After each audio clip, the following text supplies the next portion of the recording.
పుస్తకం. ఆ పుస్తకంలో వారు బైబిలుపై చేసిన ఒక విమర్శే ఇప్పుడు మనం మాట్లాడుకుంటున్న ఈ అంశం. అరిషడ్ వర్గాలకు యెహోవా బందీ అయినాడా, లేదా అరిషడ్ వర్గాలకు బందీ అయిన యెహోవా అని. అరిషడ్ వర్గాలు అనగా కామ, క్రోధ, లోభ, మద, మోహ, మత్సరం. కామ, క్రోధ, లోభ, మద, మోహ, మత్సరం. ఇవి ఈ 6 అరిషడ్ వర్గాలు. అంటే ఈ 6 గుణాలు, ఈ 6 దుర్గుణాలు, ఈ 6 చెడ్డ లక్షణాలు. ఇవి మనుషుల్లో మనం చూస్తాం. కానీ మనుషుల్లో కనిపించే ఈ అరిషడ్ వర్గాలు బైబిలు దేవుడిలో కనబడుతున్నాయి. మనిషిలో ఉన్న ఈ చెడ్డ లక్షణాలు యెహోవా దేవుడిలో ఉన్నాయి.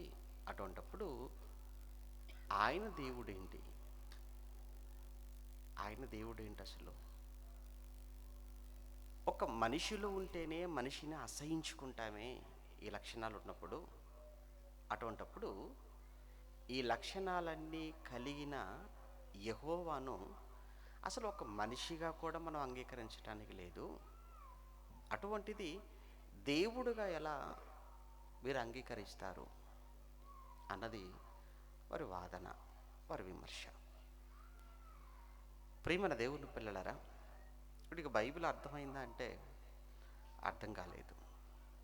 బైబిల్ అర్థమైతే నిజంగా బైబిలు మహాజ్ఞానం అని ఒప్పుకుంటారు. జయశీల గారు ఇప్పుడు ఒక మాట చెప్తుంటారు, అర్థమైతే, బైబిల్ అర్థమైతే నువ్వు మహాజ్ఞానివి అవుతావు అని. బైబిల్ అర్థం చేసుకున్నవాడు జ్ఞానవంతుడు. వీడు జ్ఞాన కాదు. కారణం బైబిల్ అర్థం కాక బైబిల్లో రాయబడిన మాటలను అపార్థం చేసుకుని అనేక మంది యొక్క మనసులను చెరచటానికి, పాడు చేయటానికి, ప్రత్యేకంగా క్రైస్తవుల యొక్క మనోభావాలను దెబ్బతీయటానికే ఆ సంస్థ ప్రారంభించారు. ఆ సంస్థను కొనసాగిస్తున్నారు. ఇది చాలా హేయమైన చర్య. ఎందుకంటే భారతదేశంలో మనకున్నటువంటి స్వేచ్ఛ, రాజ్యాంగంలో 25 నుంచి 28 వరకు ఆర్టికల్స్ అవే చెప్తున్నాయి. మతం గురించి, విశ్వాసం గురించి, నమ్మకం గురించి. ఎవరు నమ్ముకున్నటువంటి మతాన్ని లేదా విశ్వాసాన్ని వారు స్వేచ్ఛగా ప్రకటించుకోవచ్చు. కానీ ఇతరుల నమ్మకాన్ని గూర్చి హేళన చేయటం కానీ, తప్పు పట్టటం కానీ అది కరెక్ట్ కాదు. అది కానీ జరుగుతున్నది ఏంటో మనం చూస్తున్నాం దేశవ్యాప్తంగా. అంతేకాదు, వీళ్ళు చాలా గొప్పగా చెప్పుకుంటూ ఉంటుంటారు, మాకు పరమత సహనం మాకు చాలా ఎక్కువ అని. వాళ్ళకి ఏమాత్రం పరమత సహనం ఉందో మనం చూస్తూనే ఉన్నాం కదా.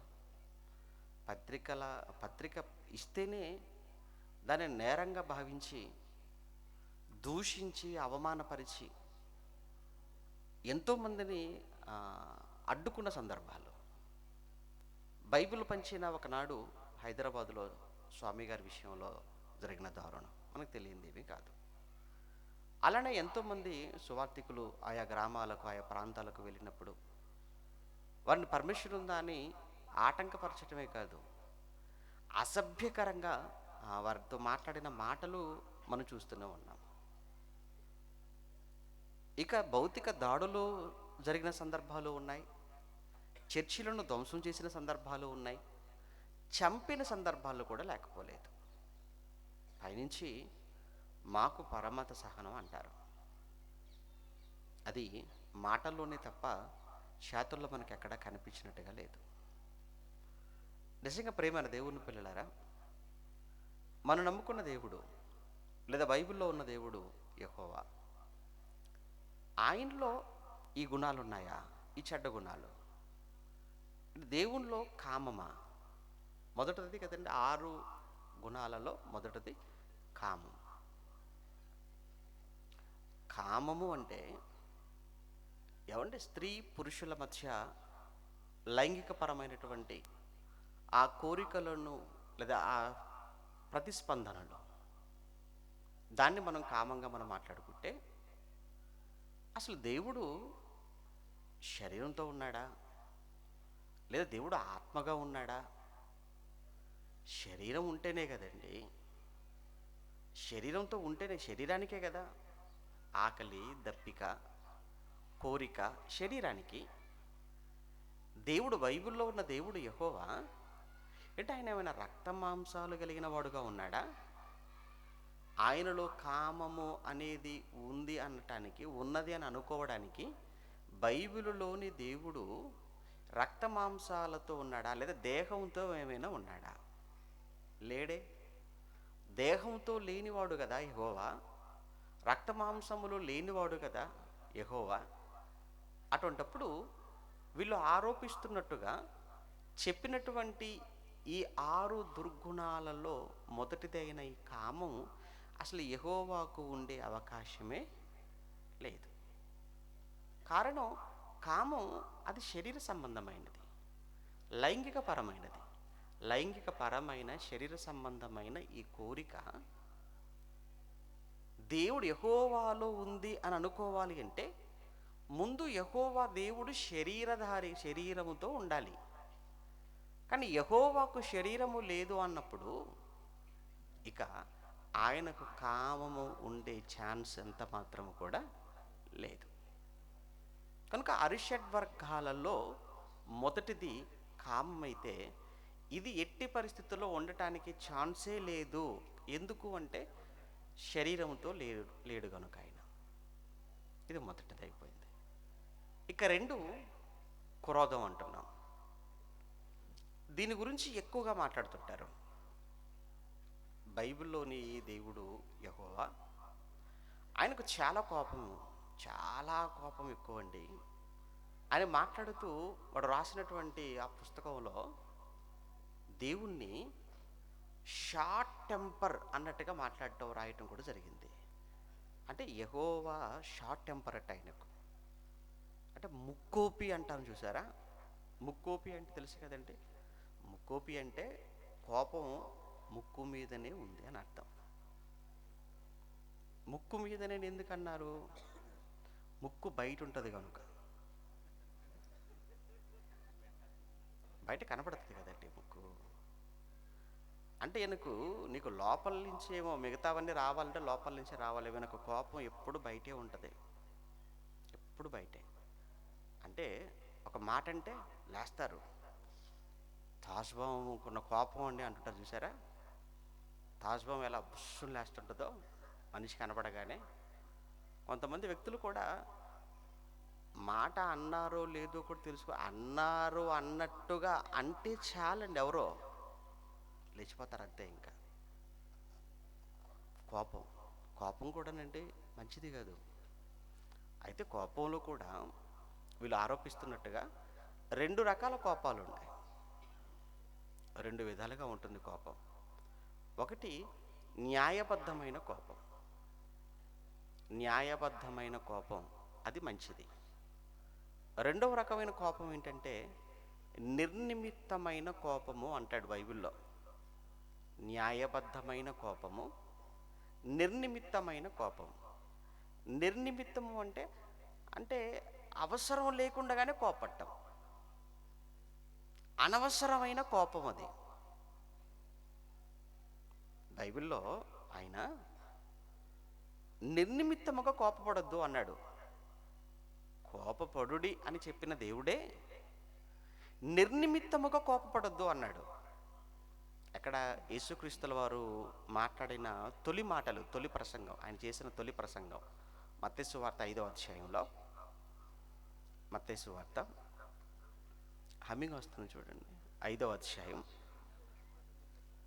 మత్తయి సువార్త 5వ అధ్యాయం 21 నుంచి చదువుకుందాం. నరహత్య చేయవద్దు. నరహత్య చేయువాడు విమర్శకు లోనగునని పూర్వీకులతో చెప్పబడిన మాట మీరు విన్నారు కదా. నేనిప్పుడు మీతో చెప్పున్నది ఏమనగా, తన సహోదరుని మీద కోపపడు ప్రతివాడు విమర్శకు లోనగును అన్నాడు. తన సహోదరుని మీద కోపపడు ప్రతివాడు విమర్శనకు లోనగును అన్నాడు. కోపపడు అన్న ఆ పదం పైన అంకె వేసి కింద మూల భాషలో ఏమని రాశాడు చూడండి. కోపపడు అనేటువంటి ఆ పదం పైన అంకె వేసి కింద మూల భాషలో ఏమన్నాడు చూడండి. కోపపడు అన్నదానికి ఆయన కింద అన్నాడు నిర్నిమిత్తముగా అన్నాడు. అంటే నిమిత్తము లేకుండా, కారణము లేకుండా, అకారణముగా నీ సహోదరుని మీద నీవు కోపపడటానికి వీల్లేదు. అంటే కోపం రెండు విధాల. నువ్వు కోపపడితే అందులో న్యాయం ఉండాలి. నీ కోపం వెనక సరి అయిన కారణం ఉండాలి. ఏ కారణము లేకుండా నువ్వు కోపపడటం అది నీకు మంచిది కాదు, నిన్ను బట్టి అది దేవునికి కూడా మంచిది కాదు. దేవుడు ఎంత చక్కగా చెప్తున్నాడు చూడండి. కోపం పడొద్దు అనలేదు, కోపపడండి. కానీ కోపం వెనుక ఒక సరి అయిన కారణం ఉండాలి. సరి చేయటానికి కోపపడటంలో తప్పు లేదు, సరిదిద్దటానికి కోపపడాలి. సరి చేయటానికి, సరిదిద్దటానికి, బాగు చేయటానికి, మంచి మార్గంలో నడిపించటానికి మనం కోపపడాలి. ఇప్పుడు ఈ మత ఛాందసవాది ఎవరైతే ఉన్నారో అరిషడ్వర్గాలలో ఒకటైన క్రోధము అన్నది యెహోవాలో ఉంది అని మాట్లాడుతున్నాడు కదా. అవును, యెహోవాలో కోపం ఉంది. యెహోవా దేవుడిలో కోపం ఉంది. ఆయనలో క్రోధం ఉంది, ఆయనలో రౌద్రం ఉంది. ఇంతకు యెహోవాలో ఉన్న రౌద్రము, యెహోవాలో ఉన్న కోపము, యెహోవాలో ఉన్న క్రోధము అది న్యాయబద్ధమైనదా లేదా నిర్నిమిత్తమైన కోపమా? ఆయన కోపంలో ఏముంది? ఎందుకు ఆయన కోపడుతున్నాడు? ఆయన కోపం ఏ విషయంలో ఆయన కోపడుతున్నాడు? ఏ సందర్భంలో ఆయన కోపపడుతున్నాడు? అది చెప్పాలి కదా. అది చెప్పాలి కదండి. అది చెప్పకుండా ఈయనలో కోపం ఉందంటే, కోపపడకుండా ఎవరు ఉండగలరు? కోపపడకుండా ఎవరైనా కోపపడకుండా ఉండగలరా? ఎవరికైనా కోపం ఉండాలి. కోపం లేకపోతే ఎలా? ఏమండి, ఒక తల్లిగా తండ్రిగా మనం మన గర్భాన పుట్టిన పిల్లల విషయంలో మనం కోపపడతాం, కోపపడాలి. ఎందుకు ఈ కోపం? వాడిని సరిచేయటానికి, వాడిని కాపాడుకోవటానికి.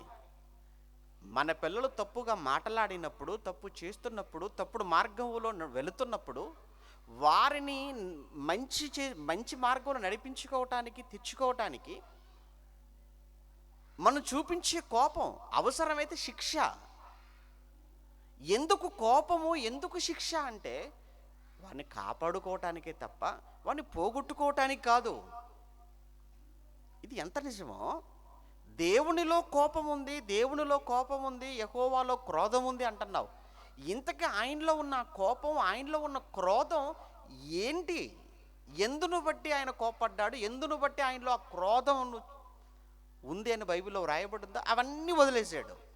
ఇదిగో మనుషుల్లో ఉన్న ఈ దుర్గుణాలే, చెడ్డ గుణాలు ఆయనలో కూడా ఉన్నాయి అని దేవుణ్ణి, యెహోవా దేవుణ్ణి ఒక చెడ్డ వ్యక్తిగా, ఒక తప్పుడు వ్యక్తిగా ఏమంటే చూపించటానికి చేసినటువంటి ఒక ప్రయత్నం అది. దీనికి బైబిల్లో నుంచి అతను వాడుకున్నటువంటి కొన్ని సందర్భాలు, కొన్ని రెఫరెన్స్లు, బైబిల్లో నుంచి అతను వాడుకున్నటువంటి కొన్ని రెఫరెన్స్లు. అందులో మొదటిది 34వ అధ్యాయం నిర్గమకాండం 34వ అధ్యాయం, నిర్గమకాండం 34వ అధ్యాయం 14 నిర్గమకాండం 34:14 త్వరగా. ఏలయనగా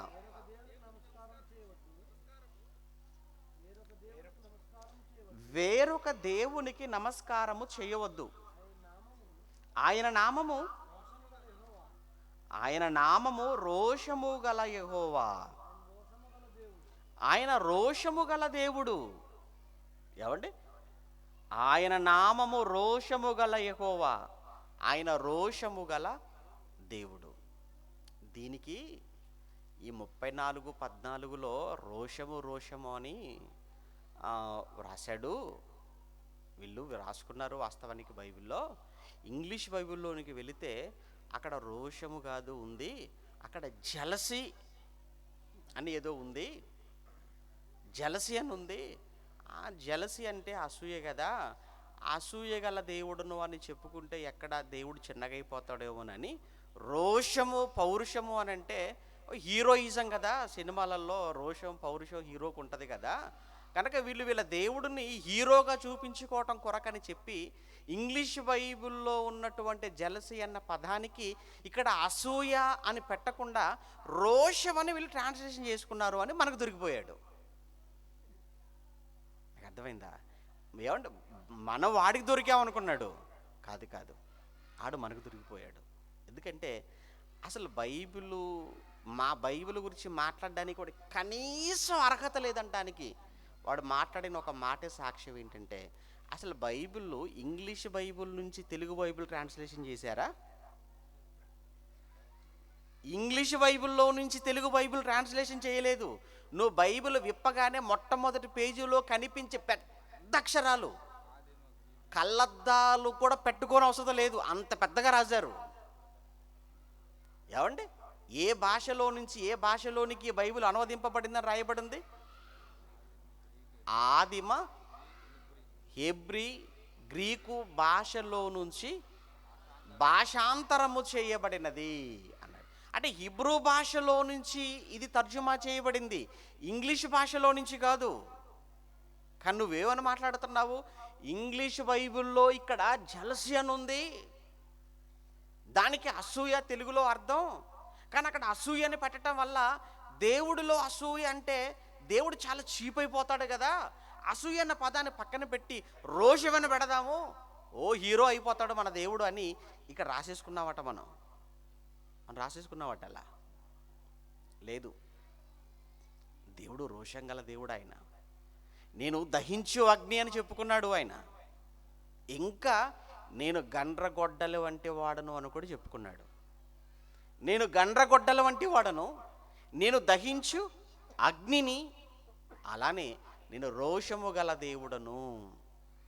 దేవుడి క్యారెక్టర్స్ అండి అవి.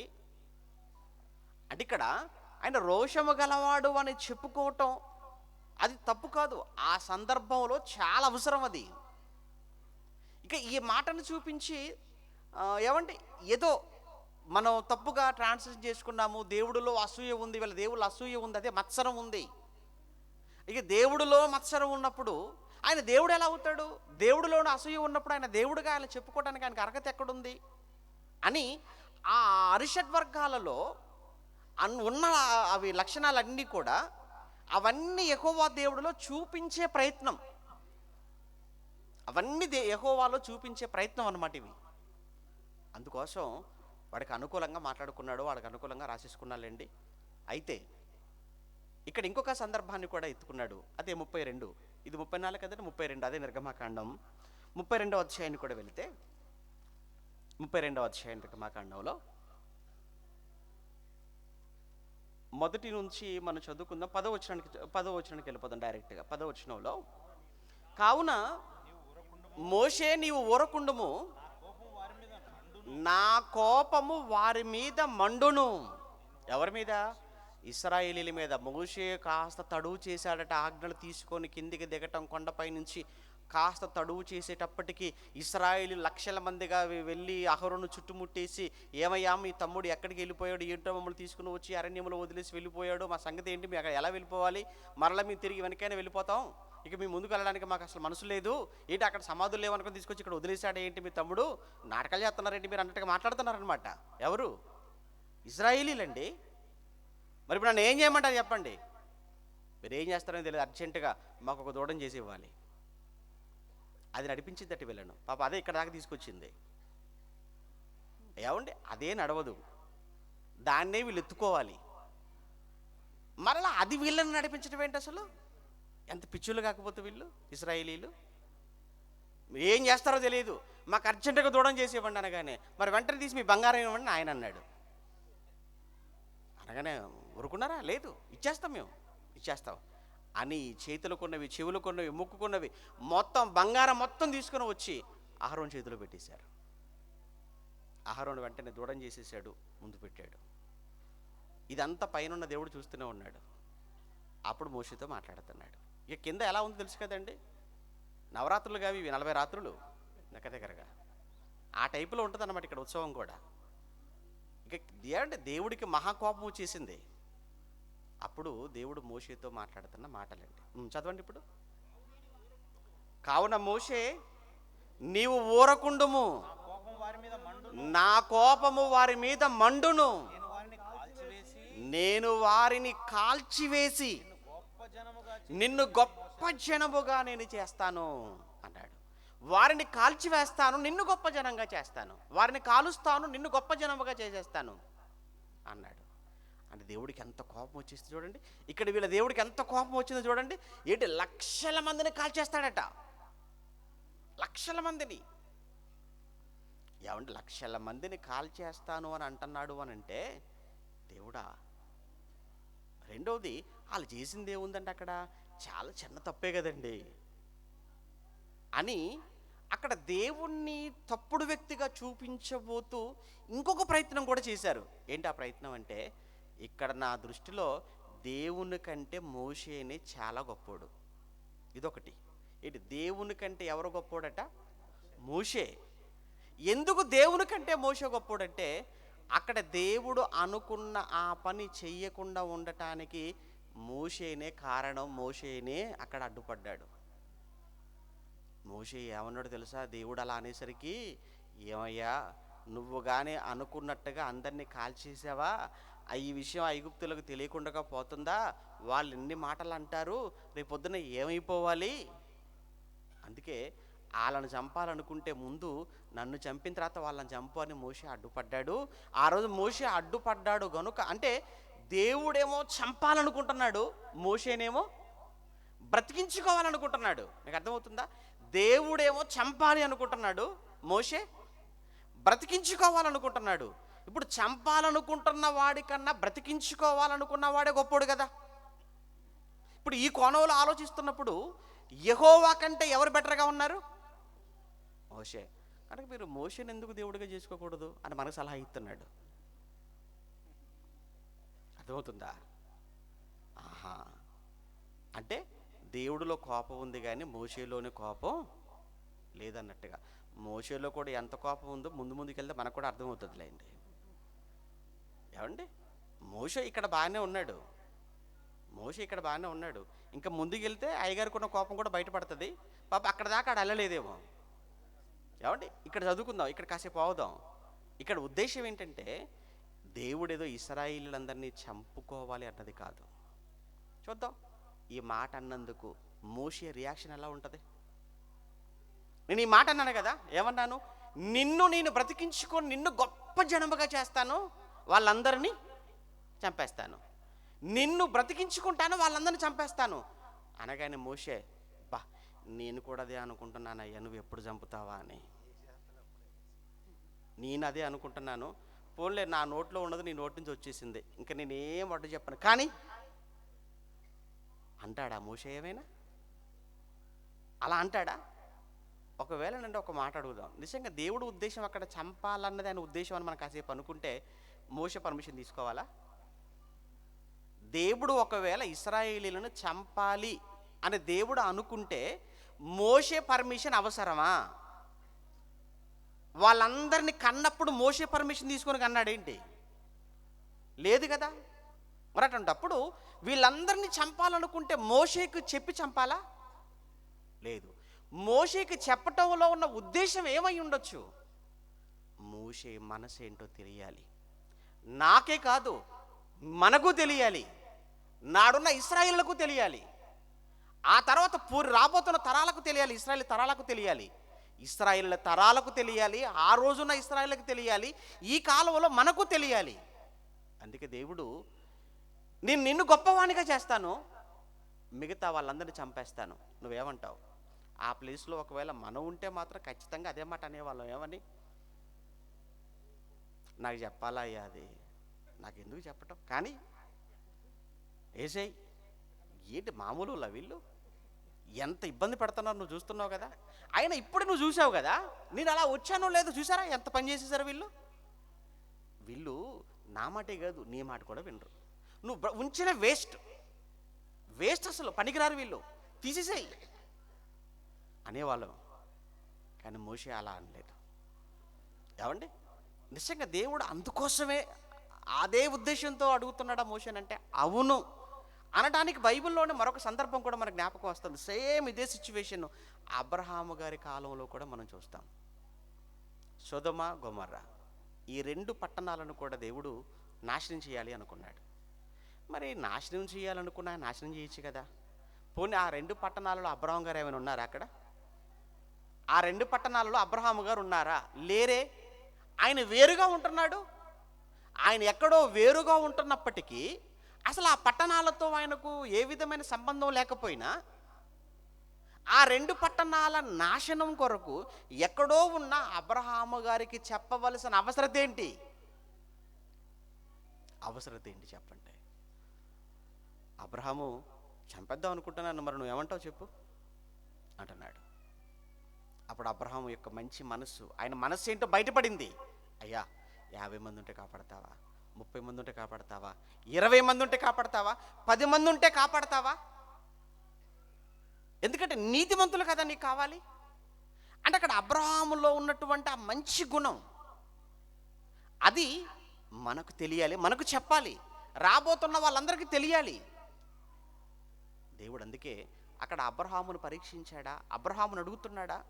అవునండి, అబ్రహామును దేవుడు పరీక్షించాడు. తన కొడుకు విషయంలో పరీక్షించినట్టుగా తన జీవితం అంతా కూడా అబ్రహామును పరీక్షించాడు. అలానే మోషేను కూడా. అంతేకాని చంపాలి అక్కడ అందరినీ అన్నది దేవుని ఉద్దేశం కాదు. ఇక్కడ మోషేని ఏదో గొప్పవాడిగా చేస్తూ దేవుణ్ణేమో ఏదో చాలా మనిషి కంటే కూడా చాలా తక్కువ వ్యక్తిగా చూపించే వీడు మాటలు, వీడు ప్రయత్నం అది. మోషే ఇక్కడ బాగానే ఉన్నాడండి, నిజంగా మోషేలో కోపం లేదు, క్రోధం లేదు అని ఇక్కడ చూస్తుంటే బాగానే మోషే గారు కనబడుతున్నారు. కానీ ఇలానే ఉన్నాడా చివరి వరకు అంటే లేదు. సంఖ్యాకాండానికి వెళ్ళేటప్పటికి 20వ అధ్యాయంలో జరిగిన సంఘటన మనకు తెలుసు. ఒకసారి సంఖ్యాకాండం 20వ అధ్యాయం, సంఖ్యాకాండం 20వ అధ్యాయం 7వ వచనం. సంఖ్యాకాండం 20వ అధ్యాయం 7వ వచనంలో, అంతటా యెహోవా మోషేతో ఇలాగు సెలవిచ్చెను, నీవు నీ కర్రను తీసుకొని నీవును నీ సహోదరుడైన అహరోనును ఈ సమాజమును, ఇశ్రాయేలు సమాజమును పోగు చేసి వారి కన్నుల ఎదుట ఆ బండతో మాటలాడుము, అవి నీకు నీళ్ళు ఇస్తాయ్యా. ఆ బండతో మాటలాడుము, ఆ సర్వ సమాజము ఎదుట నిలవబడి ఆ బండతో మాటలాడము నీళ్ళిచ్చును, బండతో మాటలాడము నీళ్ళిచ్చును అన్నాడు. ఇప్పుడు ఈ సమాజాన్ని అంతటిని తీసుకొని వెళ్ళిపోయాడండి, అంతే కదండి. ఏమన్నాడు? మళ్ళా పదం చూడండి అక్కడ, సమాజము, సర్వ సమాజము పోగు చేసి, అంటే వాళ్ళందరినీ గ్యాదర్ చేయాలి. నిజంగానండి, ఒకలా ఇద్దరా అండి? లక్షలు, 6 లక్షలు, అది కాల్బలం అండి. అది యోధుల సంఖ్య 6 లక్షలు, స్త్రీల సంఖ్య ఏంటి, పిల్లలేంటి, వృద్ధులేంటి, అంతా కలిపితే రఫ్గా సుమారు ఒక 20 లక్షలు. ఏంటి ఇప్పుడు ఈ 20 లక్షల మందిని ఒక చోటికి పోగు చేయాలి అని అంటే సాధ్యమయ్యే పని అంటారు చెప్పండి? 4,000 మంది మిమ్మల్ని అందరినీ కూర్చోబెట్టడం ఎంత కష్టం అవుతుంది తెలుసా అండి? ఇక్కడ కూర్చున్న మీరు కూర్చున్నారా, హాల్లోకి వెళ్ళండి, అక్కడ పడుకున్నోళ్ళు పడుకుంటారు. అక్కడ బయట చూడండి, ఆ షాపుల దగ్గర తిరిగే వాళ్ళు తిరుగుతున్నారు, తినేవాళ్ళు తింటున్నారు అక్కడ. ఏమండి ఈ బిల్డింగ్లోకి వెళ్ళి చూడండి ఎంతమంది పడుకున్నారు. ఏమండి వస్తుంటే చూడండి, క్లాస్ అయిపోతుంది బయటికి వెళ్ళిపోతున్నారు, లోపలికి వస్తున్నారు పోతున్నారు. ఏంటి 4,000 మందిని కూర్చోపెట్టలేకపోతున్నాం ఏంటండి మేము? మిమ్మల్ని అందరినీ ఒక చోటికి తీసుకురాలేకపోతున్నాం, ఒక చోట ఒక గంట తిన్నగా కూర్చోబెట్టలేకపోతున్నాం. ఎంతమంది సెక్యూరిటీ, 200 మంది సెక్యూరిటీ ఉన్నారండి, ఒకరు కాదు మిమ్మల్ని కాపాడడానికి. అంటే ఎంతమంది ఉన్నా ఎలాంటి జరుగుతున్నాయి ఇవన్నీ? మరి 20 లక్షల మందిని పోగు చేయటం అంటే ఎంత చిరాకు. మళ్ళీ పోనీ వాళ్ళు వస్తేనా రాకపోయినా నువ్వు వెళ్ళి మాట్లాడమంటే బాగుండేది మోషేతో. లేదు లేదు లేదు, నువ్వు మాట్లాడడానికి ముందు చేయవలసిన పని ఏంటంటే అందరినీ పోగు చేసిన తర్వాత వాళ్ళు చూస్తుండగా మాట్లాడాలన్నాడు. ఇది పెద్ద తలపోటు అయిపోయిందండి ఆయనకు. వాళ్ళందరినీ పోగు చేయి, వాళ్ళందరూ చూడాలి, చూస్తున్నప్పుడు నువ్వు మాట్లాడాలి. వాళ్ళందరినీ పోగు చేసేసరికి తల ప్రాణం తోక్కొచ్చి ఉండొచ్చండి మోషే గారికి. ఇక ఆ చిరాకు, ఎందుకంటే సౌండ్ సిస్టమ్ ఎక్కడుందండి ఆ రోజుల్లో? ఎక్కడిది సౌండ్ సిస్టమ్? ఇప్పుడు ఏమండి, ఇప్పుడంటే ఏముందండి, ఇక్కడ హలో అనగానే అక్కడ వినపడుతుంది బయటికి, అయినా మనం స్పందించాం.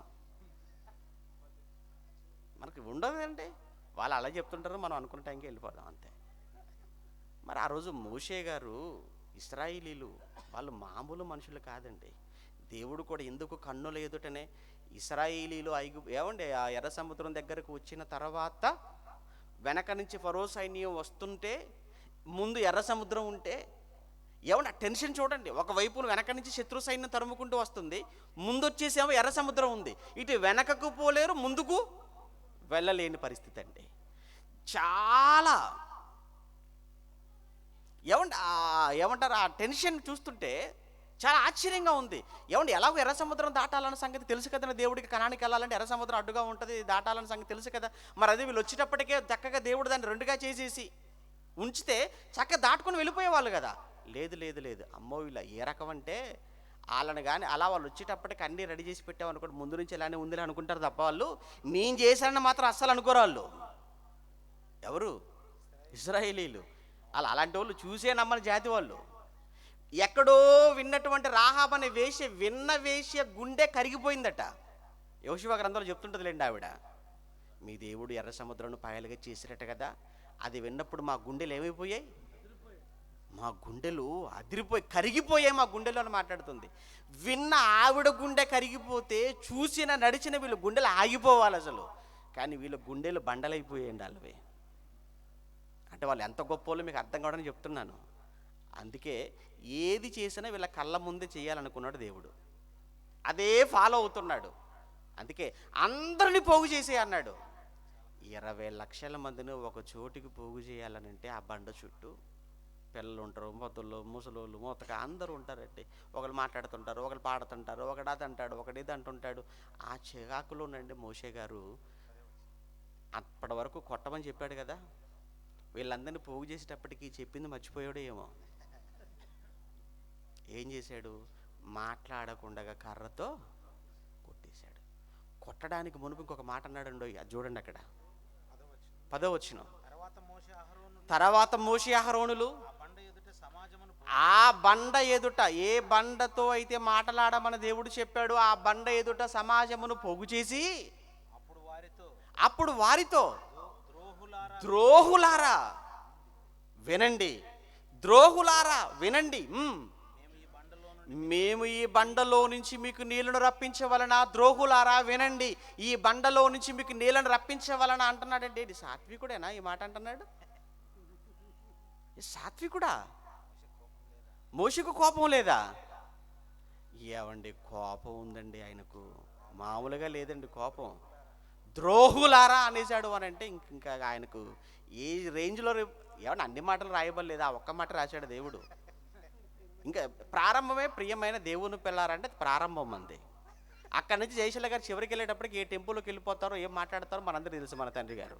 ఇటు ప్రియమైన దేవుని పిల్లారని ఎత్తుకుంటేనే చివరికి శాస్త్రవేత్తలకు, ఎవరి రాజకీయ నాయకులకు చెమటలు గారిపోయి ఊడిపోతుంటాయి. ఆ రేంజ్లో ఉంటాయి తిట్లు. మరి స్టార్టింగే ద్రోహులారని ఎత్తుకుంటే ప్రసంగం ఏ స్థాయిలో ఉంటుంది మీరు ఆలోచించండి. ఇక ఇప్పుడు ఇక్కడ మోషే గారు స్టార్టింగ్ ఏంటట, ద్రోహులారా అని ఎత్తుకున్నాడంటేనండి, ఇంక ఎన్ని తిట్టుంటాడో ఎన్ని అనుంటాడో ఊహించలేవండి మోషే గారిది. మొత్తానికైతేనండి అక్కడ దేవుడు మాట్లాడమంటే కొట్టేశాడు. నీళ్ళైతే వచ్చాయి, కానీ ఇప్పుడు దేవుడికి కోపం వచ్చింది, ఈయనకు కోపం వచ్చింది. ఈయనకు వస్తే ఇప్పుడు పైన ఎవరికి వచ్చేసింది? నీవు ఈ సర్వ సమాజం ఎదుట నీవు నన్ను నా పరిశుద్ధతను అవమానపరిచావు మిస్టర్ మోషే. నేను నీకు ఇస్తున్న శాపం, నువ్వు కానీ మీ అన్న కానీ ఇక్కడే చేస్తారు తప్ప ఎట్టి పరిస్థితుల్లో మీరు అక్కడ కనానులో అడుగుపెట్టారు. అయ్యా ఏంటయ్యా, పోనీ ఇంతగా అడుగుతున్నావు, ఇంత కష్టపడ్డావు కనుక ఒక అవకాశం, చూసే అవకాశం తప్ప అనుభవించే అవకాశం మాత్రం లేదు. కొండెక్కు చూడు, దర్శాలంతే. నిజమండి. ఇక్కడ ఇలా ఉంది కదా, 106వ కీర్తనలో మనం చూస్తే ఇదే విషయాన్ని, 106వ కీర్తనల గ్రంథం 106వ అధ్యాయం 23వ వచనం. అప్పుడు ఆయన నేను వారిని నశింపచేసేదను, అయితే ఆయన వారిని నశింపచేయకుండా ఉండునట్లు ఆయన కోపము చల్లార్చుటకై ఆయన ఏర్పరచుకొనిన మోషే. 32 అండి, 32. మెరీబా జలముల యొద్ద, అంటే అక్కడేనండి, బండ నుంచి నీళ్ళు వచ్చాయి కదా, అక్కడే మెరీబా జలముల యొద్ద వారు ఆయనకు కోపము పుట్టించిరి. కావున వారి మూలముగా మోషేకు బాధ కలిగెను. ఎట్లనగా వారు అతని ఆత్మ మీద తిరుగుబాటు చేయగా, వారంటే తిరుగుబాటు చేయగా, ఎవరి మీద తిరుగుబాటు చేశారట? ఇశ్రాయేలీలు మోషే మీద తిరుగుబాటు చేయగా అతడు తన పెదవులతో కాని మాట పలికెను. ఏంటి? మోషేకే ఏమండి తిరుగుబాటు చేస్తే మోషేనే సహించుకోలేకపోయినప్పుడు, ఏమండి ఒక విషయం మనం ఆలోచించుకుందాం. అసలు ఇశ్రాయేలీల విషయంలో కష్టపడుతున్నది మోషేనా దేవుడు అంటే? దేవుడు కదండి, దేవుడు కదా. ఎర్ర సముద్రాన్ని పాయలు చేసింది మోషేనా దేవుడా? తెగులు రప్పించింది దేవుడా మోషేనా? దేవుడు. మన్నాను కురిపించింది దేవుడా మోషేనా? దేవుడు. వారి విషయంలో అన్ని మేలు చేస్తున్నది ఎవరు అనంటే దేవుడు కదా. అటువంటప్పుడు మధ్యవర్తిగా ఉన్న మోషేగా నీకే ఇంత కోపం ఉంటే, చేసిన దేవుడు, నడిపిస్తున్న దేవుడు, కలలు కంటున్న దేవుడు, ఎదురు చూస్తున్న దేవుడు, ఆయనకుండదా కోపం? ఆయనకుండదా బాధ? ఏమండి ఆయనలో ఉండదా? ఏమండి రౌద్రం ఆయనకు రాకూడదా? ఎందుకు రాకూడదండి? ఏమంటే మన పిల్లల విషయంలో, అదే ముందుగా చెప్పాను కదండి, మన పిల్లల విషయంలో మనకు సర్వ అధికారాలు మనకు ఉంటాయి. వాడిని మనం గద్దిస్తాము, అవసరమైతే దండిస్తాం. ఎందుకండి మీరు గద్దిస్తున్నారు, ఎందుకంటే దండిస్తున్నారంటే వాడి మీద నాకేనండి హక్కు. కారణం కన్నానండి, పెంచానండి, పెద్దవాణ్ణి చేశానండి. నాకు కాకపోతే వాడి మీద ఎవరికండి అధికారం అంటున్నాం? అవును, మనం కన్నాం గనక, పెంచాం గనక, పెద్ద చేశాం గనక మన పిల్లల మీద మనకు అధికారం ఉంటున్నప్పుడు, తప్పు చేసినప్పుడు గద్దించే అధికారం ఇశ్రాయేలుల విషయంలో దేవుడికి లేదా? అది అన్యాయం అవుతుందా? దానిని కూడా ఇది అరిషడ్ వర్గాలలో ఏమండి చూసారా, క్రోధం ఈయనలో కూడా ఉందని. ఇక్కడ దేవుడు అకారణంగా ఏమీ కాదే దేవుడు వాళ్ళ మీద కోపడుతున్నాడు. వారిని నడిపించినవాడు, విడిపించాడండి. బానిసత్వం నుంచి ఆయన కదా విడిపించుకున్నాడు, ఆయన కదా తీసుకుని వచ్చాడు. అటువంటప్పుడు వాళ్ళు ఎవరికంటే లోబడాలి? ఎవరి మాట అంటే వినాలి? దేవునికి లోబడాలి, దేవుని మాట వినాలి. ఇక్కడ మోషే కోపంలో న్యాయం ఉన్నప్పుడు దేవుని కోపంలో అన్యాయం ఉందా? దేవుని కోపంలో అన్యాయం ఎక్కడ లేదండి. ఏమండి ద్వితీయోపదేశకాండం మరొక మాట వాళ్ళు చూపించే మరొక మాట, ద్వితీయోపదేశకాండం 17వ అధ్యాయం, ద్వితీయోపదేశకాండం 17వ అధ్యాయం 2వ వచనాన్ని కూడా చదువుకుందాం. ద్వితీయోపదేశకాండం 17వ అధ్యాయం 2వ వచనం. నీ దేవుడైన యెహోవా నిబంధనను మీరి ఆయన దృష్టికి చెడ్డ దానిని చేయుచు, నేనిచ్చిన ఆజ్ఞకు విరోధముగా అన్య దేవతలకు అనగా సూర్యునికైనను చంద్రునికైనను ఆకాశ నక్షత్రములలోని దేనికైనను నమస్కరించి మొక్కు పురుషుడే గాని స్త్రీయే గాని నీ దేవుడైన యెహోవా నీకిచ్చుచున్న నీ గ్రామములో దేని యందైనను నీ మధ్య కనబడినప్పుడు అది నీకు తెలుపబడిన తరువాత నీవు విని ఏమన్నాడు, అలా ఎవరైనా చేస్తే నువ్వు విన్నావా, ఎవరైనా కానీ నీ దేవుడైన యెహోవాను కాకుండా సూర్యుని కానీ చంద్రుణ్ణి కానీ ఆకాశ నక్షత్రములు కానీ లేదా ఏ పక్షిని కానీ ఏ జంతువునైనా కానీ యెహోవాకు బదులుగా వాటిని ఎవరైనా కానీ మొక్కినట్టుగా పూజించినట్టుగా కనబడితే వెంటనే చంపమన్నాడా? లేదు. ఏమన్నాడు? విచారణ విచారణ, ఎంక్వైరీ ఎంక్వైరీ ఎంక్వైరీ ఎంక్వైరీ వేయండి. అంటే ఈరోజు మన చట్టం కూడా ఏం చెప్తుంది తెలుసా అండి? ఏంటో 99 మంది దోషులు తప్పించుకున్నా పర్వాలేదట కానీ ఒక్క నిర్దోషికి మాత్రం శిక్ష పడకూడదు. కానీ విచిత్రం ఏంటంటే దోషులు తప్పించుకుంటున్న నిర్దోషులు శిక్షలు పడుతున్నాయి. సత్యం బాబు అండి ఎగ్జాంపుల్, 8 సంవత్సరాలండి, 8 సంవత్సరాలు తెలుసు కదండి. అయేషా హత్య కేసులో దోషిగా జైలుకు వెళ్ళి 8 సంవత్సరాల జీవితం ఏమండి ఆ జైల్లోనే గడపవలసి వచ్చేసింది. ఇక్కడ మనం చూస్తుంటే ప్రేమైన దేవుని పిల్లలారా, దేవుడు ఎంత చక్కటి లా అప్లై చేస్తున్నాడు తెలుసా అండి? ఒకవేళ అలాంటిది ఉందా, వెంటనే మీరు ఏం చేయండి? విచారణ మాత్రం విచారణ చేయండి. విచారణ చేసిన తర్వాత 2 లేదా 3 సాక్షులు 2 లేదా 3 సాక్షులు మీరు ప్రవేశపెట్టండి. ఆ 2, 3 సాక్షులు చెప్పిన మాటను బట్టి మొట్టమొదటగా ఆ 2, 3 సాక్షులు అతని తల మీద చెయ్యి వేసి ముందు శిక్ష వారితోనే ప్రారంభం కావాలి. ఆ తర్వాత మిగతా వారంతా కూడా వాళ్ళని కొట్టి చంపాలి అన్నాడు. ఏమండి ఇది తప్పు కాదండి, తప్పేమీ కాదు. ఒకవేళ తప్పంటే నేను ఒక ఎగ్జాంపుల్ చెప్తాను. మన భారతదేశంలో ఉన్నాం. అప్పుడప్పుడు అంటూ చూసారా, భారతదేశంలో పుట్టావు, భారతదేశం గాలి పీల్చుకుంటున్నావు, ఇక్కడ తిండి తింటున్నావు, ఇక్కడ పుట్టి ఇక్కడ గాలి పీల్చుకుంటూ ఇక్కడ తిండి తింటూ ఈ దేశానికి జై కొట్టకుండా పాకిస్తాన్కి జై అన్నావు అనుకో, ఏం చేస్తారు? నీకు సన్మానం. సన్మానమే, కాకపోతే దండేసి సన్మానం కాదు అది. ఏం చేస్తారు చెప్పండి? ఇటు ఈ దేశంలో పుట్టిన నువ్వు ఈ దేశపు జెండాకు కాకుండా పాకిస్తాన్ జెండాను నువ్వు పట్టుకున్నా, పాకిస్తాన్ దేశాన్ని నువ్వు పొగిడినా ఏమైపోతావు? అసలు అది కరెక్టా? అది అప్పుడు వెంటనే ఏమంటావు తెలుసా అండి? దేశద్రోహండి ఇతను అంటారు. అంతే కదండి. అంటే ఈ దేశంలో పుట్టినప్పుడు నువ్వు ఈ దేశపు చట్టానికి నువ్వు లోబడి ఉండాలి, ఈ దేశ రాజ్యాంగాన్ని గౌరవించాలి, ఈ దేశాన్ని పొగడాలి, ఈ దేశం కోసం నువ్వు సేవ చేయాలి. అలా కాకుండా శత్రు దేశమైన పాకిస్తాన్ కొరకు నువ్వు మాట్లాడుతూ వాళ్ళకి జేజేలు కొడుతూ వాళ్ళకి సపోర్ట్ చేసుకుంటున్నట్టుగా నువ్వు ఉంటే వెంటనే రాజద్రోహం, దేశద్రోహాలు చట్టాలన్నీ నీ మీద పెట్టేసి నేను లోపల పెట్టి ఉరి తీసి చంపుతుంది ఈ ప్రభుత్వం. న్యాయం అంటే న్యాయం అది అంటుంది చట్టం. అటువంటప్పుడు ఇశ్రాయేలీల విషయంలో ఇది ఎందుకు తప్పవుతుంది? ఇశ్రాయేల్ విషయంలో ఈ దేశంలో పుట్టిన నువ్వు అలా చేస్తే దేశానికి ద్రోహం చేసిన వాడవేమో. వీళ్ళు చేస్తుంది దేవునికి ద్రోహం. ఇశ్రాయేలులు చేస్తున్న నేరం అది దైవద్రోహం. అది ఎందుకు దైవద్రోహం? వారి చరిత్ర ఏంటి, వారి ప్రారంభం ఏంటి ఒకసారి జ్ఞాపకం చేసుకోనండి.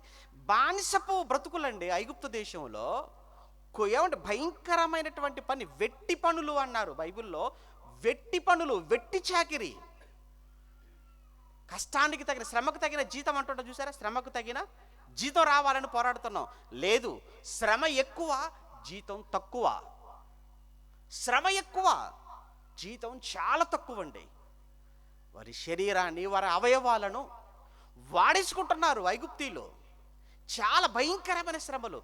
అలాంటి భయంకరమైన శ్రమలలో నుంచి వారి మొర విన్న దేవుడు వారి కొరకు మోషేను పుట్టించి, మోషే నాయకత్వంలో వారిని విడిపించడంలో తెగులను రప్పించి అక్కడ వాళ్ళ బాధ పెట్టిన వారిని ఎలా చంపాడో, ఎలా బాధ పెట్టాడో అవన్నీ ఇశ్రాయేలుకి తెలియదా? వారి గతం మర్చిపోయారా? వారి గతాన్ని, వారి పూర్వ చరిత్ర మర్చిపోయారా? అవన్నీ దేవుడు వలన మేలు పొందుకొని ప్రయాణంలో, అరణ్య ప్రయాణంలో 40 ఏళ్ళు కూడా దేవుడు వలన ఎన్నో మేలులు అనుభవించి ఇక్కడికి వచ్చిన తర్వాత ఆ దేవుణ్ణి కాదని సూర్యునికి, ఆ దేవుని కాదని చంద్రుడికి మొక్కితే దేవుడికి రాదా కోపం చెప్పండి? ఏమండి, మన పిల్లలు మనల్ని తండ్రి డాడీ అంటే బాగుంటుందండి, ఇంకెవరిని అనకూడదండి. అది మీకు ఎలా అనిపించింది చెప్పండి? అమ్మ నిన్నే అనాలి. ఎందుకు? మనం కదండి కన్నాం, మనం కదా. అటువంటప్పుడు ఇశ్రాయేలీలను ఒక విధంగా దేవుడు తండ్రిగా వాళ్ళను పెంచాడు, పోషించాడు. కానీ ఆయనను కాదని మరొకరిని పెట్టుకుంటే ఆయన ఎలా సహించుకోగలడు? అది ఇది ఏమండి ఇలా చేయటం తప్ప? దీనిని తప్పుగా మాట్లాడుతూ దేవుణ్ణి అరిషడ్వర్గాలలో బందీ అయిపోయాడు అన్నట్టుగా దేవుణ్ణి ఏమంటే ఆ మనిషి కూడా జయించగలిగిన ఈ కోరికలను దేవుడు జయించలేకపోయాడు అని దేవుణ్ణి ఏదో తక్కువ చేసి మాట్లాడాలనుకుంటున్నారు. ఇంకొంతమంది మధ్యకాలం ఎక్కువగా మాట్లాడుతున్న మాట ఏంటంటే, ఏమండి మేము అందరి దేవుళ్ళు ఒకటే అంటామండి, మీరు మాత్రం మా దేవుడే ఒక్కడో అంటుంటారు. ఇదేనండి క్రైస్తవులుగా మీకు మాకు ఉన్న పెద్ద వ్యత్యాసం అని అంటున్నారు. మేమైతేనండి అందరూ ఒకటే అంటాం, కానీ మీరు మాత్రం మా దేవుడే దేవుడు. అది మేము అనలేదు, మా దేవుడే చెప్పాడు ఆ మాట. మమ్మల్ని ఎందుకు ఆరిపోసుకుంటారు అనవసరంగా? మీకు అర్థమైందండి? మనం అన్నామండి ఆ మాట. నేనే మార్గము, నేనే సత్యము, నేనే జీవము అని యేసు అన్నాడని మనం అంటున్నాం తప్ప మనమేదో ఆయన్ని మనం చేయటం లేదు, ఆయన ఒక్కడిగా మనం చేయటం లేదు. ఆయనే చెప్పుకున్నాడు, నేనే మార్గము, నేనే సత్యము, నేనే జీవము. అవును, ఆయనే మార్గము కనుక నేనే అన్నాడు, ఉన్నదే చెప్పాడు ఆయన. ఏమండి ఏమంటే మన భార్యల గురించి, భర్తల గురించి నేనే, ఈవిడ భర్తను అంటే బాగుంటుంది, నేను కూడా అని అంటే ఎంత ఎంత చండాలంగా, ఎంత అధ్వానంగా ఉంటుందండి ఆ మాట. నేను కూడా అని ఎవడని అంటాడండి? నేను కూడా ఈవిడకు భర్తనండి, నేను కూడా ఈవిడకు భార్యనండి, నేను కూడా ఈవిడకు లవర్నండి అని అంటే ఆ మాటలు వినడానికి చాలా అసహ్యంగా, కంపుగా ఉన్నాయండి. ఒక స్టాండర్డ్ అండి బైబిల్లో. దేవుడే వచ్చేసి నేను కూడా దేవుణ్ణి అని అన్నాడు ఆ బైబిల్లో? నేను కూడా అని అనలేదు, నేనే అంతే. నేనే అంటే దాని అర్థం ఏంటి? ఇంకా మరొకడు ఎవరు లేరు, ఉండరు. మరి మా వాళ్ళు ఎవరు చెప్పలేదు కదా అంటే, మరి నువ్వు ఆలోచించుకో ఎందుకు చెప్పలేదు. నన్ను అడిగితే నేనేం చెప్పను? అంతే కదండి. మీ వాళ్ళు చెప్పలేదంటే మరి నన్ను బాధ్యత చేస్తారేంటి? నన్ను చెప్పించమంటారేంటి వాళ్ళతో? రేపు పొద్దున అలా అన్నా ఆశ్చర్యపోవాల్సిన పని లేదు వీళ్ళు. కనుక వాళ్ళు ఎందుకు అలా ఆ మాట అనలేకపోయారు అనేది అది మీరు ఆలోచించుకోండి. మాకు వద్దండి, మాకు అసలు సంబంధమే లేదు. మా దేవుడు మాత్రం అన్నాడు ఏమని? నేనే, నేను తప్ప వేరొకడు నీకు ఉండడానికి వీల్లేదు, అసలు లేడు, కన్ఫర్మ్. దేవుడు ఏంటండి అరిషడ్వర్గాలకు బందీ అయిపోవటం? దేవుడు బైబిల్లో మనల్ని జయించమని చెప్పి, మనల్ని అవి జయించడానికి మనకు సహాయం చేస్తానని చెప్పిన దేవుడు ఆయన బందీ అయిపోవటం ఏంటి అందులో? మీకు అర్థమవుతుందా? ఏమంటే కామం, క్రోధం, లోభం అంటే పిసినారితనం అండి, మదం అంటే గర్వం, మోహం అంటే ఆకర్షణ, మత్సరం అంటే అసూయ. అసలు ఇవి కలిగి ఉండొచ్చా? మనం కలిగి ఉండమని చెప్పాడా? లేదు. వీటి గురించి మాట్లాడుతూ ఒక మాట చివరిగా చదువుకొని ముగించుకుందాం. కొలసీ పత్రిక 3వ అధ్యాయం, కొలసీ పత్రిక 3వ అధ్యాయం 5వ వచనం. కొలసీ పత్రిక 3వ అధ్యాయం 5వ వచనం. కావున భూమి మీద ఉన్న మీ అవయవములను అనగా జారత్వము, అపవిత్రత, కామాతురత అన్నాడు. అంటే ఒక రకంగా కామం అనుకుందాం. ఇవన్నీ కూడా ఒకే దగ్గర ఏమండి అర్థాన్ని ఇచ్చే పదాలు. ఓకే, జారత్వము, అపవిత్రత, కామాతురత, దురాశ, విగ్రహారాధన అయిన ధనాపేక్షను చంపివేయండి, మీరు విసర్జించండి అని చెప్పాడు. క్రోధమును మీరు విసర్జించండి అంటాడు. ఎఫెసీ పత్రిక 5వ అధ్యాయం మీరు 31-32 వచనానికి వెళ్ళిపోతే అక్కడ అంటాడు, క్రోధమును, పగను, ద్వేషమును మీరు విసర్జించండి అన్నాడు. ఇక్కడికి వచ్చేటప్పటికి ఇక్కడ చెప్పిన ఈ గుణాలను ఏమంటున్నాడు తెలుసా? చంపండి, అవి విడిచిపెట్టండి, ఇవి చంపండి. ఎందుకు? ఇవి మంచివి కావు. ఏమని ఇంత చక్కటి బోధ చేసినటువంటి దేవుడు ఈయన వాటిలో బందీగా ఉన్నాడు అని మాట్లాడటం ఎంత విడ్డూరంగా ఉంది చూడండి. విడిచిపెట్టమన్నాడు, చంపమన్నాడు. ఎందుకు చంపమన్నాడు?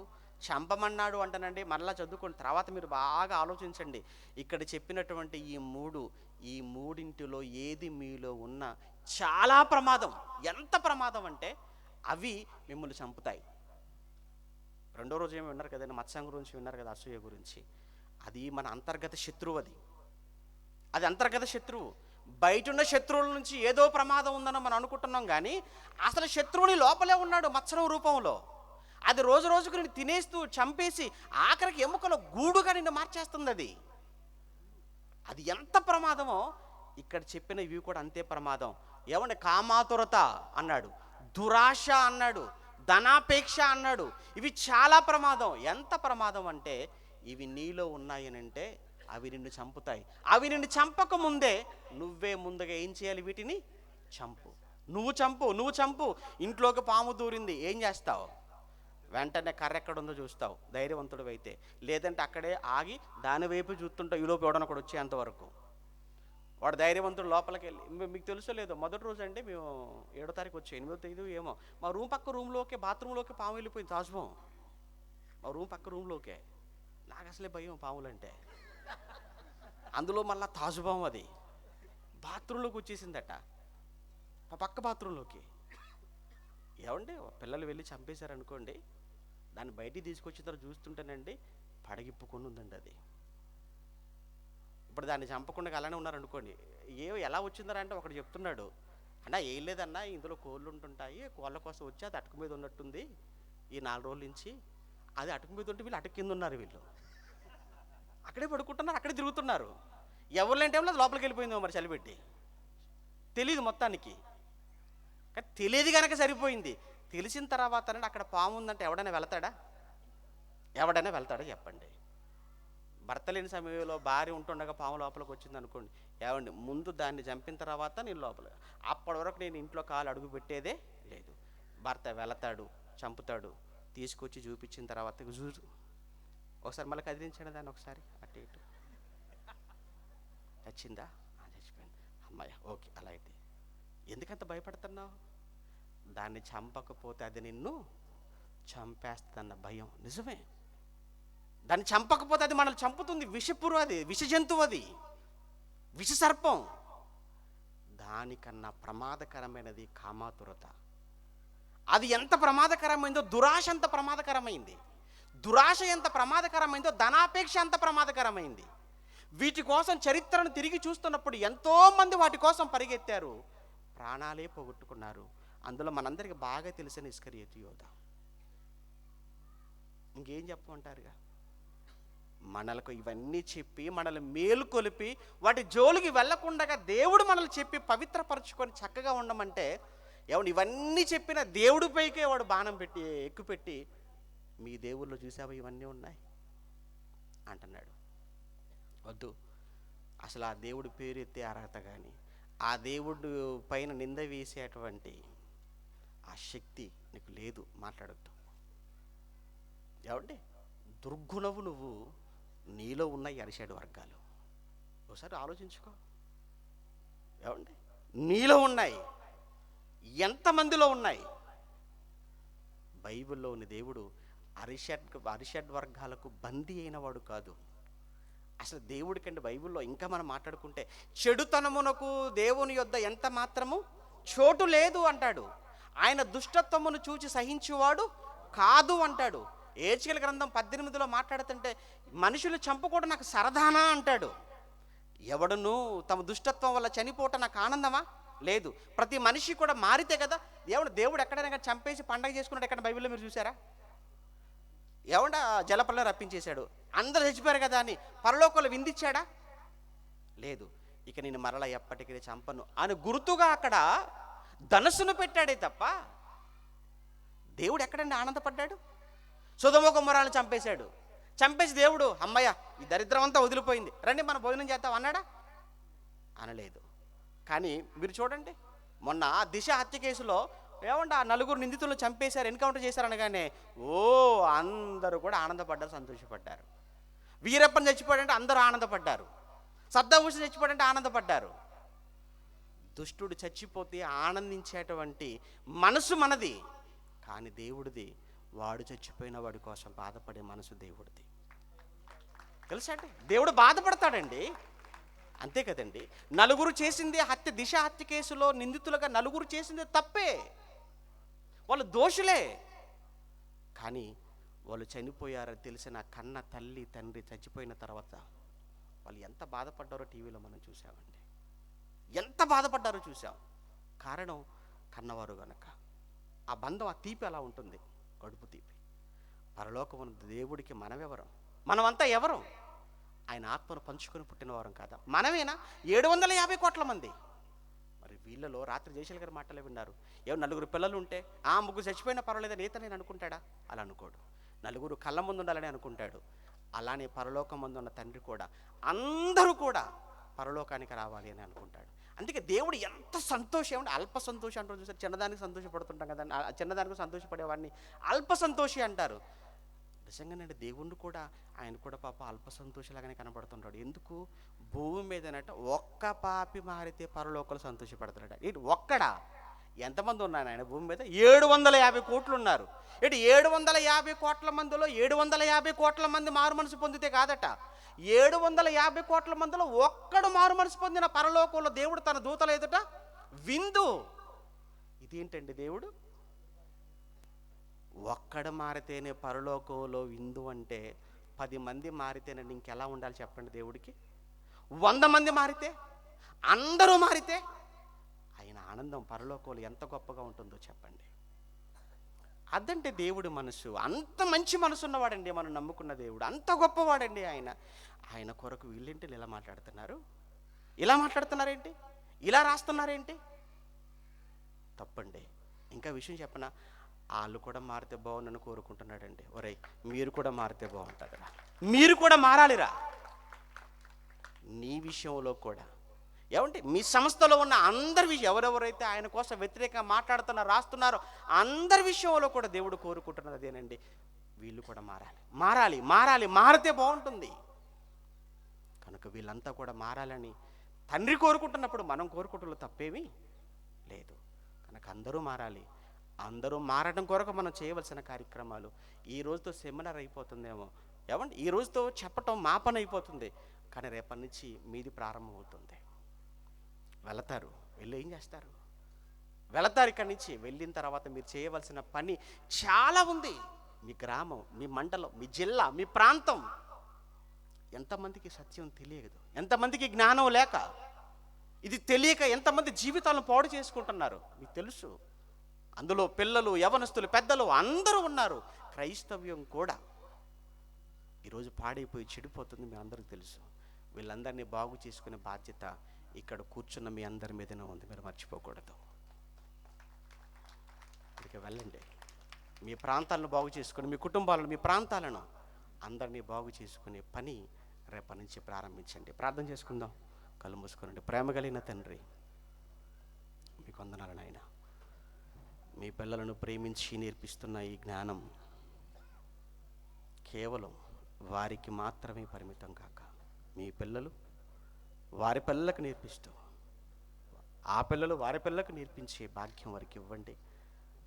ఈరోజు రాత్రి, రేపటి నుంచి మీ పిల్లలు ప్రయాణానికి సిద్ధపడుతుండగా క్షేమంగా గమ్యానికి చేర్చిన పరీక్ష రాసే పిల్లలకు తోడుగా ఉండండి. విన్నవారందరూ కూడా నాయన వారి జీవితాలు మార్చుకొని మీకోసం రాబోయే కాలంలో గొప్పగా ఫలించినట్టు కృప చూపించమని క్రీస్తు నామని ప్రార్థన మీకు సమర్పిస్తున్నాము తండ్రి. ఆమేన్.